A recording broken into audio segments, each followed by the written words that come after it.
Hello everyone. Today we are starting a new topic and the topic is the noble gases, a part 1. In this topic we are gonna study about noble gases, okay? So the noble gases are the group 8A elements. Normally the noble gases are what? They are included in group 8 elements. And why they are considered as group 8? Normally the group that is given here at the on upper side, what they are showing, normally they are showing that the valency or the electron that they use to make bonds. Okay, for example आप carbon ले लो, वो कौन से group में आता है? Group 4 में, क्योंकि उसके वैलेंस शेल में 4 इलेक्ट्रॉन्स है और ये 4 इलेक्ट्रॉन का यूज़ करके ये क्या करेगा? कोई भी कंपाउंड बनाएगा। वैसे ही आप कोई भी यहाँ पे एटम ले लो, ये एटम नहीं है लेकिन ये पूरे का पूरा ग्रुप कंसिडर करना है। देखिए ये पूरे का पूरा क्या करना है आपको? ये ग्रुप कंसिडर करना है और इस ग्रुप में सारे के सारे जो मेंबर उसका जो वैलेंसी होगा वो सेम टू सेम होगा, वो उतने ही इलेक्ट्रॉन से क्या करेगा? बॉन्ड बनाएगा। तो जो ग्रुप यहाँ लिखा हुआ है, ग्रुप नाइट्रोजन है, वो ग्रुप नंबर 5 का एलिमेंट है। उसके वैलेंस शेल में कितने इलेक्ट्रॉन होंगे? 5। वैसे कार्बन का 4, बोरोन का 3, वैसे ही आपको क्या करना है। और इसका खुद का भी जो अगर हाइड्रोजन और ये है, उसका खुद का डिफ़िकल्टी है उसको कहाँ पे प्लेस करना, क्योंकि उसकी जो कैरेक्टरिस्टिक है वो थोड़ी सी अलग है, जो आपने पढ़ा होगा पहले। अगर हम इसकी बात करें तो ये ग्रुप 8 में आता है, ठीक है। ये नोबल गैसेस हैं वो ग्रुप 8 में आते हैं, लेकिन ग्रुप 8 में आने के बाद भी उसको ग्रुप 0 एलिमेंट भी कहा जाता है। उसको ग्रुप 0 एलिमेंट भी कहा जाता है, क्योंकि उसके वैलेंस शेल में 8 इलेक्ट्रॉन होने के बाद भी वो क्या है? वो इनर्ट है, वो ज़्यादा रिएक्टिव नहीं है।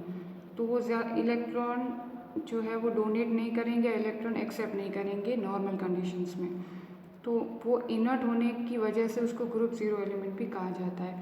This group is subset of non metals.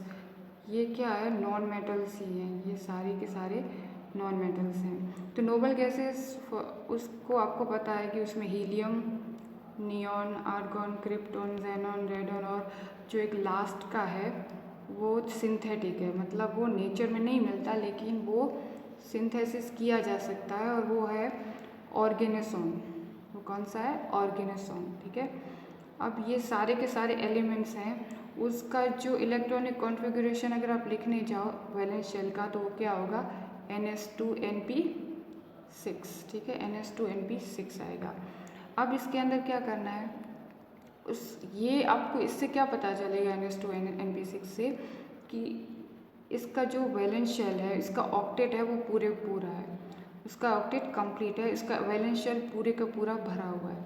इससे क्या पता चलेगा कि ये जो एलिमेंट्स है वो जल्दी रिएक्ट नहीं करते, क्योंकि सारे के सारे एलिमेंट कब रिएक्ट करते हैं? जब उनको अपना ऑक्टेट पूरा करना होता है। लेकिन फॉर एग्जांपल फ्लोरीन है, ऑक्सीजन है, नाइट्रोजन, ये सारे ग्रुप के एलिमेंट क्यों रिएक्टिव हैं? क्योंकि उनका वैलेंस शेल जो है वो कंप्लीट नहीं है, लेकिन यहाँ पे ऑक्टेट पूरे का पूरा कंप्लीट है, तो उनकी रिएक्टिविटी क्या होगी? बहुत कम होगी। ये बहुत ही सही बात है, ये नोन ही है सबको, ठीक है।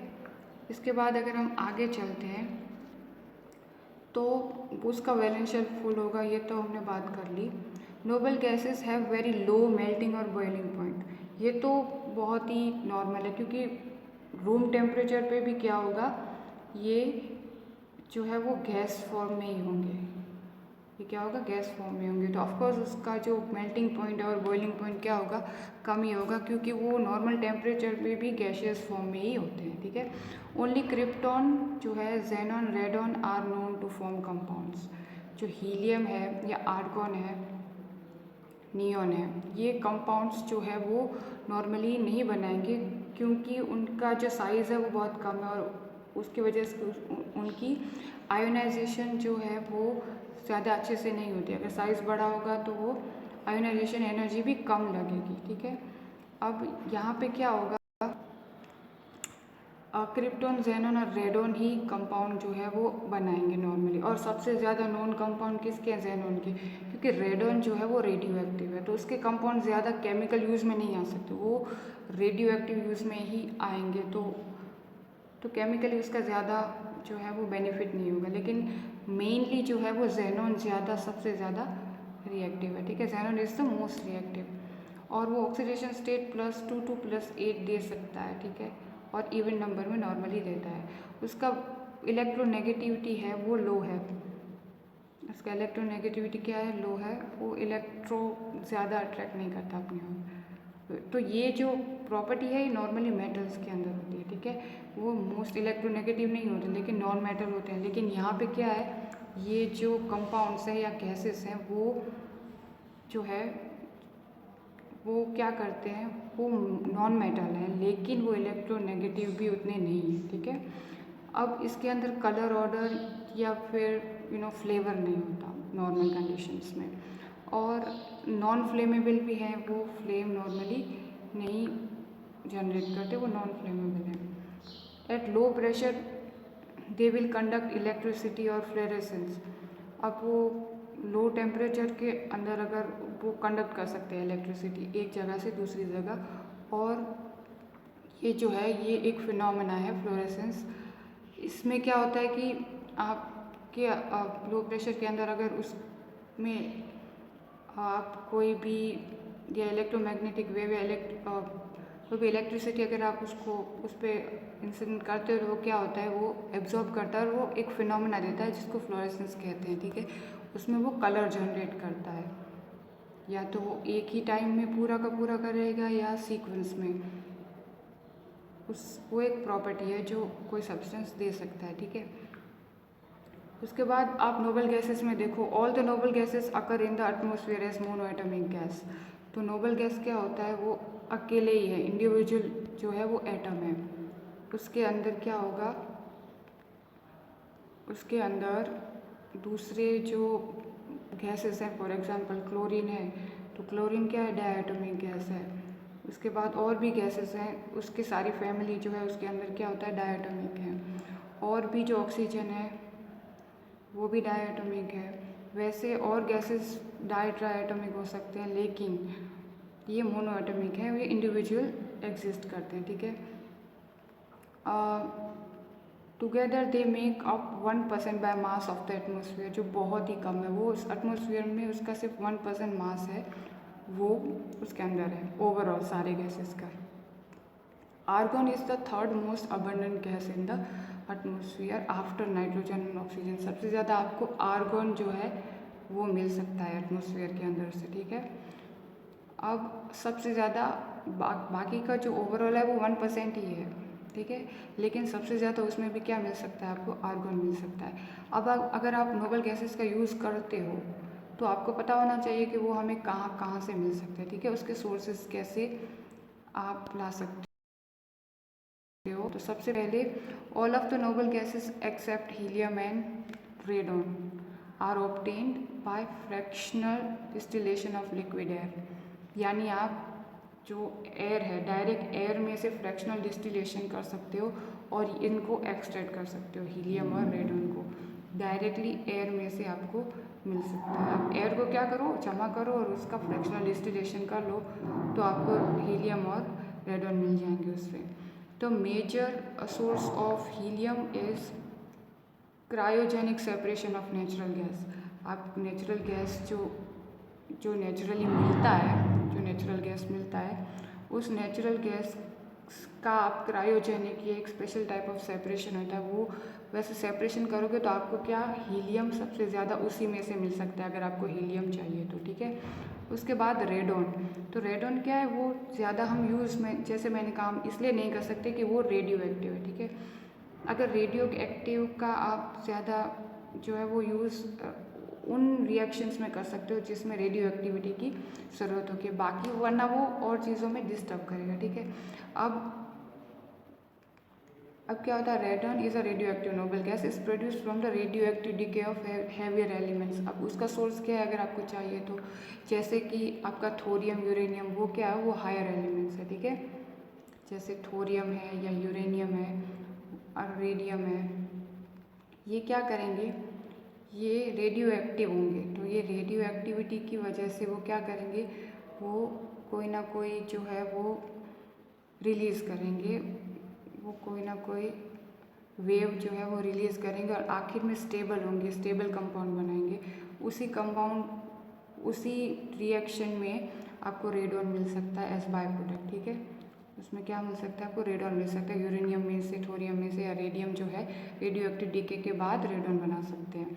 और ग्रुप जो एलिमेंट है 118 का ऑर्गेनोसिन, वो क्या करेंगे, वो man made radio active element है। उसमें क्या है, वो नेचर में नहीं मिलता, वो मैन मेड है, जो आप लेबोरेटरी में बना सकते हो।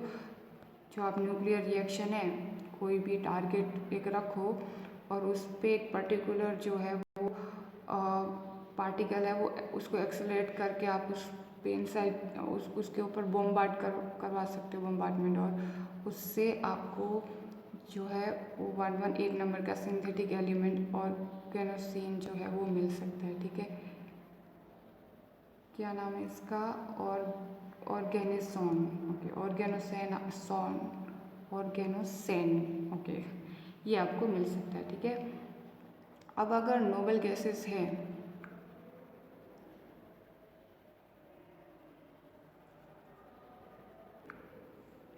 अब आप नोबल गैसेस का यूज़ कैसे कर सकते हो, ठीक है। अगर नोबल गैसेस हैं तो आपको कहाँ कहाँ यूज़फुल हो सकते हैं। तो सबसे पहले the noble gases are use to form inert atmosphere. अगर हमको ऐसे एटमॉस्फेयर चाहिए जिसके अंदर हमको एयर तो चाहिए ही चाहिए, मीन्स आपको कोई भी जो है गैशियस मीडिया उसके अंदर फील करना है, ठीक है। लेकिन वो ऐसा होना चाहिए जो रिएक्टिव ना हो, जो रिएक्ट ना करता हो। और अगर ऐसा एरिया, अगर आप ऐसा जो है वो मीडियम जो है वो आपको ये इनर्ट एटमॉस्फेयर जो है वो प्रोवाइड करेगा नोबल गैसेस। और उसके अंदर मेनली जो है वो आर्गन, ये मेनली यूज़ होता है, ठीक है। उसके सिवा आप कहाँ यूज़ कर सकते हो, तो टू प्रोटेक्ट स्पेसिमेंट्स। अगर कोई एनिमल्स का है या फिर कोई जैसे प्लांट्स के हैं, वो स्पेसिमेंट अगर इनर्ट एटमॉस्फेयर में अगर उनको इनर्ट एटमॉस्फेयर चाहिए होगा, उनको प्रोटेक्ट करना है, तो वहाँ पे आप ये गैसेस का यूज़ कर सकते हो। इनर्ट एटमॉस्फेयर का क्या फ़ायदा है कि उससे जो है वो स्पेसिमेंट्स खराब नहीं है, वो वहाँ प्रोटेक्टेड रहेंगे, ठीक है। और chemical and to prevent chemical reaction, वैसे ही जैसे यहाँ पे बायोलॉजिकल रिएक्शन नहीं होने देता, क्योंकि वो एक टाइप ऑफ केमिकल रिएक्शन ही है। आपको पता है डिकम्पोजिशन, डिग्रेडेशन जो होता है वो एक टाइप ऑफ केमिकल रिएक्शन ही है। तो स्पेसिमेन के साथ केमिकल रिएक्शन नहीं होने देता। सेम टू सेम अगर आपको कोई केमिकल जो है वो चाहिए, अगर आपको केमिकल रिएक्शन आप चाहते हो कि वो प्रिवेंट हो जाए, अगर आप कुछ कर रहे हो एक्सपेरिमेंट उसके अंदर, तो वो प्रिवेंट करने के लिए भी आप नोबल गैसेस का यूज़ कर सकते हो। उसके अलावा अगर आप स्पेसिफिकली आपको चाहिए तो आर्गन जो है वो is also use to fill some type of light bulbs, जो आपके बल्ब्स आते हैं लाइट के, उसमें मेनली आर्गन होता है। क्योंकि अगर कुछ तो फिल करना पड़ेगा बल्ब के अंदर, ठीक है, तो वो होना चाहिए जो इनर्ट हो, ठीक है। और वो और एक बहुत इम्पोर्टेंट चीज़ करता है, वो क्या करता है, कंडक्टिविटी जो है वो, जो हीट है वो कंडक्ट करता है, वो एक जगह से दूसरी जगह उसके मॉलिक्यूल हीट कंडक्ट करते हैं फ्रॉम द फिलामेंट। ये जो काम है वो आर्गन का। मेनली जो हम लैंप यूज़ करते हैं वो सारे लैंप के अंदर आर्गन उसके अंदर फिलअप होता है, ठीक है। उसके बाद जो क्रिप्टॉन है वो इंटेंस वाइट लाइट देता है। वो भी आप जो है वो लाइट्स के अंदर यूज़ कर सकते हो। वो इंटेंस वाइट कलर देता है। वो मेनली रनवेज के जो लाइट्स होते हैं, क्योंकि वहाँ बहुत ज़्यादा फोकस की ज़रूरत होती है, तो वहाँ जो लाइट है वो क्रिप्टॉन, उसके अंदर क्रिप्टॉन फिलअप होता है, ठीक है, लाइट्स के अंदर जो खाली जगह होती है वहाँ पे। इन लेज़र्स फॉर आई सर्जरी, उसके अंदर भी वो यूज़ होता है। आई सर्जरी के अंदर जो लेज़र्स यूज़ होते हैं वहाँ पे। To stop bleeding on retina, अब वो कैसे होता है वो डॉक्टर्स को ज़्यादा पता होगा, कि या आप बायोलॉजी वाले से पूछ सकते हो कि ब्लीडिंग जो है वो रेटिना के अंदर स्टॉप करने के लिए वो ये यूज़ होता है। मेनली आई सर्जरी के लिए जो लेज़र यूज़ होता है उसके अंदर ये यूज़ हो सकता है। उसके अंदर in light house and other type of lamp के अंदर सबसे ज़्यादा जो है वो नोबल गैसेस यूज़ होंगे, सबसे ज़्यादा यूज़ उसका वही हो सकता है। उसके अलावा जेनॉन जो है वो इलेक्ट्रॉन ट्यूब्स के अंदर यूज़ होता है, लैम्प्स के अंदर यूज़ होता है, जहाँ आपको इलेक्ट्रॉन जो है वो जनरेट करने होते हैं। ऐसी ट्यूब्स बहुत सारे इंस्ट्रूमेंट में भी होती हैं, ठीक है, इलेक्ट्रॉन ट्यूब।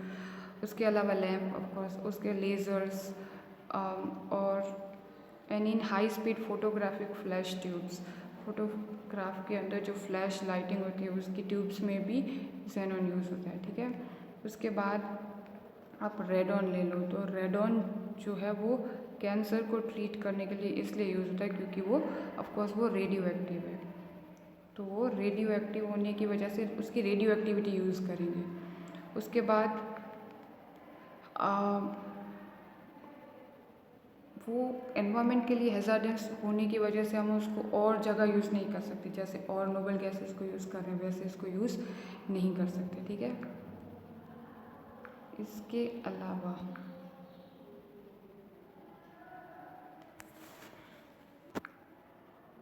और जो बाकी की जो टॉपिक्स हैं वो हम अगले लेक्चर में लेंगे। फर्स्ट थोड़ा सा रिवाइज कर लेते हैं कि आज जो है वो हमने क्या क्या पढ़ा।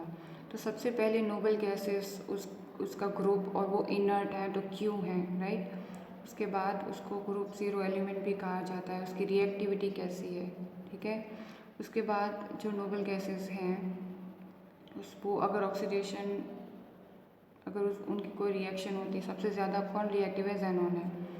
उसके ऑक्सीडेशन स्टेट कैसे है, मेल्टिंग पॉइंट, बॉइलिंग पॉइंट कैसे हैं और उसकी प्रॉपर्टीज़ कैसे हैं, ठीक है। उसके बाद उसका सोर्स, उसका जो सोर्स है वो क्या हो सकता है अगर आपको नोबल गैस चाहिए। उसके बाद उसके यूजेस, अगर आप यूज़ करना चाहो तो उसको कहाँ यूज़ कर सकते हो, ठीक है। तो ये आज का लेक्चर, उसके बाद बाकी के जो टॉपिक्स हैं वो हम अगले लेक्चर में लेंगे, ओके।